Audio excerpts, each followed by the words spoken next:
தேர்தல் நெருங்கும் நேரத்துல தோல்வி பயத்துல அவசரமா திட்டங்களை அறிவிக்கும் விளம்பர மாடல் முதல்வர்.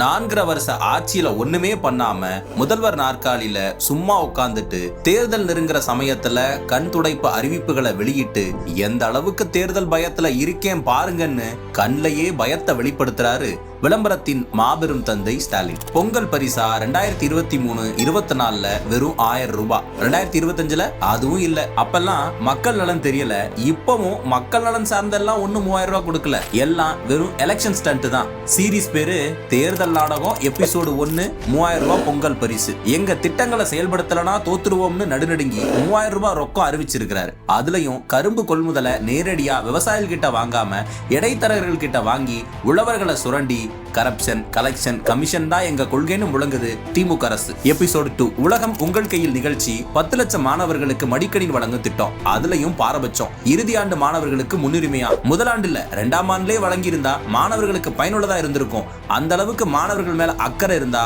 ஆட்சிக்கு வந்த உடனே இந்த திட்டத்தை முறையா செயல்படுத்தி இருக்கலாமே. ஆட்சி இன்னும் சில மாதங்கள்ல முடிய போறதை தெரிஞ்சுக்கிட்டு மாணவர்களோட வாக்க குறி வச்சு இப்படி செய்யறதெல்லாம் அயோக்கியத்தனத்தோட உச்சம். இதுல மேடையில வசனம் வேற. இது செலவு திட்டம் இல்ல, பரிசு பொருள் இல்ல, எதிர்காலத்தின் முதலீடுன்னு. நலத்திட்டங்களை ஏன் பரிசு பொருள்னு சொல்லி கொச்சப்படுத்துறீங்க? எபிசோடு 3 11ஆம் வகுப்பு மாணவர்களுக்கு தரமில்லாத மிதிவண்டி. விளம்பரத்துல அப்பா முகம் பெருசா இருக்கும், தரத்துல சைக்கிள் சல்லி சல்லியா சுக்குநூறா நொறுங்கும். இதுதான் தரமிழந்த திமுகவோட அரசு நிர்வாகம். ஆட்சி பொறுப்பேற்றதுல இருந்து நேர தாமதமா மிதிவண்டி வழங்குறது, எல்லா மாணவர்களுக்கும் கிடைக்காதது, நிறத்தை மாத்துறதுல இருந்த ஆர்வத்தை கொஞ்சமாவது தரத்துல காட்டியிருக்கலாம். அது சரி, மாணவர் நலன்ல அக்கறை இல்லாதவங்க கிட்ட எப்படி தரத்தை எதிர்பார்க்க முடியும்? 4.5 ஆண்டு ஆட்சியில ஏன் முதல்வரே மாணவர்களோட எதிர்கால மேல துளியும் அக்கறைப்படல நீங்க?